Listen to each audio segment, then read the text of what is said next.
Right now, someone you know is sitting in their parked car, shoving an entire sleeve of cookies into their mouth, checking the rearview mirror to make sure nobody sees them. And the worst part? They have no idea why they're doing it. They just know they needed to hide. If that's ever been you, or if you've ever eaten standing over the sink so it somehow doesn't count, or strategically waited until everyone left the house before pulling out the ice cream, I need you to hear this. Secret eating has nothing to do with willpower. It's not because you're weak or broken or lacking discipline. It's your brain following a pattern that made perfect sense at some point in your life, but now it's trapping you in a cycle you can't seem to escape.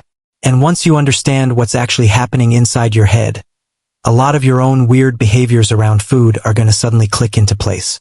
Let me paint you a picture. It's 11 at night. You're exhausted. You've had a long day. You tell yourself you're just going to bed. But something pulls you into the kitchen. You open the pantry, grab the chips, and before you even realize what you're doing, you're eating them in the dark, listening for footsteps, ready to hide the evidence. And then the guilt hits. The voice in your head starts screaming at you. What's wrong with you? Why can't you just be normal? So you shove the bag back, brush the crumbs off your shirt, and swear tomorrow will be different. Except tomorrow comes, and the exact same thing happens. Different snack, same shame. That's the thing about secret eating, it doesn't feel like a choice. It feels like something that happens to you. Like you're watching yourself do it and you can't stop. And here's why. Secret eating is built on shame. And shame is one of the most powerful psychological forces that exists. Here's how the trap works. You feel bad about eating something, so you hide it. But hiding makes you feel even worse because now you're not just someone who ate the wrong thing, you're also a liar. Someone who sneaks. Someone who can't be trusted, even by yourself. That creates more shame, which makes you hide even more next time. It's a loop. A vicious, exhausting, soul-crushing loop. And your brain is stuck running laps inside it. Research on eating behavior backs this up. Secrecy doesn't just add discomfort. It intensifies the emotional distress tied to food. You're not just managing what you ate. You're managing the cover-up. The anxiety of getting caught. The mental gymnastics of hiding wrappers or timing your trips to the kitchen when no one's looking. The cognitive load alone is exhausting.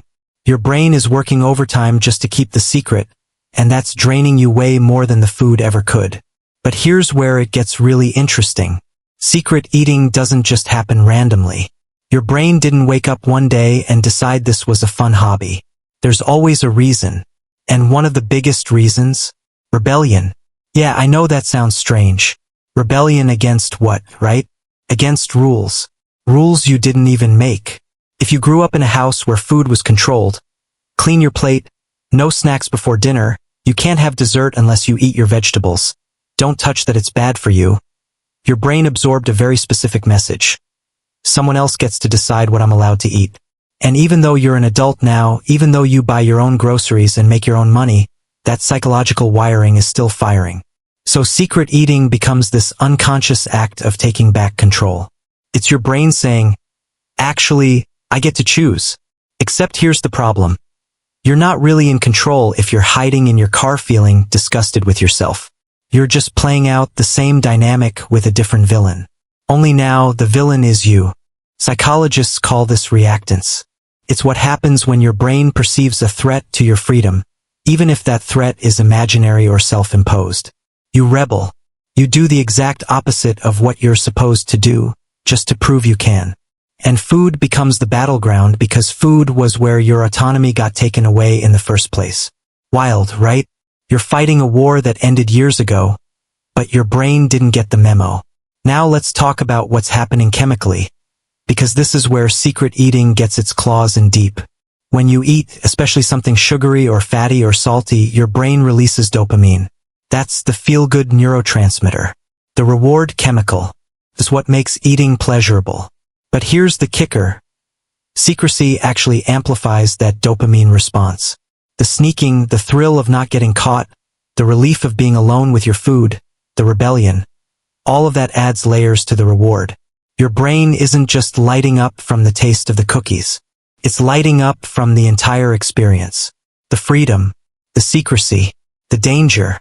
which means secret eating can become genuinely addictive on a neurological level. Not because you're weak, not because you lack discipline, because your brain is doing exactly what it evolved to do, repeat behaviors that flood it with dopamine. And the cruelest part? The guilt you feel afterward doesn't erase the dopamine hit. It doesn't cancel it out. All it does is make you feel bad enough that you'll need another hit later to escape that feeling. So now you're stuck. The behavior gives you relief and shame at the same time. And the shame guarantees you'll need the relief again. It's a perfect trap. Breaking free, the counterintuitive solution. So if your own brain is working against you, if the wiring is this deep, how do you actually break free? Here's the part that's going to sound completely backwards. But stay with me.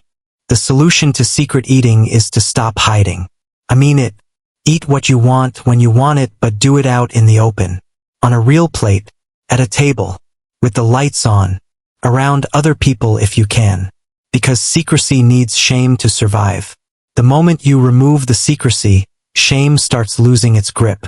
Studies on disordered eating show that one of the most effective interventions is simply normalizing the act of eating. When you stop labeling foods as good or bad, when you stop hiding, your brain stops treating food like contraband. Now, I'm not saying this is easy. Your brain has years, maybe decades, of programming telling you that certain foods need to be eaten in secret. So the first few times you eat that cookie at the kitchen table instead of locked in the bathroom, it's going to feel uncomfortable, vulnerable, wrong, even. But every single time you choose visibility, you're sending your brain a new message. This is allowed. I'm allowed. I don't need to hide. And slowly, meal by meal, snack by snack, you're rewiring the pattern. Here's another piece that doesn't get talked about enough. Visibility isn't just about location. It's about being honest with yourself about why you're eating. Not in a judgmental way, just genuine curiosity. Are you actually hungry? Or are you bored, stressed, lonely, angry, avoiding something you don't want to face? When you start asking that question without punishing yourself for the answer, you begin to see the real triggers underneath the behavior. Most of the time, food isn't the problem. Food is the solution your brain grabbed for a problem that food can't actually fix. You can't eat your way out of loneliness. You can't snack away anxiety. You can't binge your way through grief.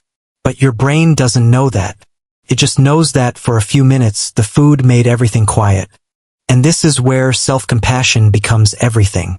Secret eaters are almost always their own cruelest critics. You talk to yourself in ways you would never talk to another human being. You call yourself disgusting, weak, pathetic, a failure. And every single one of those words is gasoline on the fire of shame. Research shows that people who practice self-compassion around eating are significantly less likely to binge or eat in secret. When you can look at yourself after eating an entire pizza and say, okay, that happened. I'm still human. I'm still worthy. Instead of spiraling into, I'm broken and disgusting. You cut off shame's oxygen supply, and without shame, the cycle can't keep running. This isn't about making excuses. This isn't toxic positivity or pretending everything's fine when it's not. It's about recognizing a basic truth. Punishing yourself has never, not once, led to lasting change. Shame has never motivated you into a healthier relationship with food. It's only ever made things worse. Compassion, on the other hand, creates space for real transformation.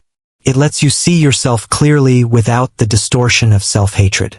And from that place, actual change becomes possible. So here's what I need you to walk away from this video understanding.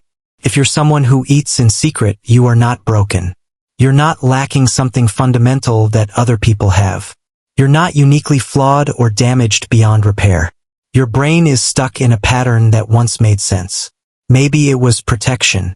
Maybe it was rebellion. Maybe it was the only comfort you had access to. But that pattern doesn't serve you anymore. And the way out isn't through more restriction, more rules, more shame, more punishment.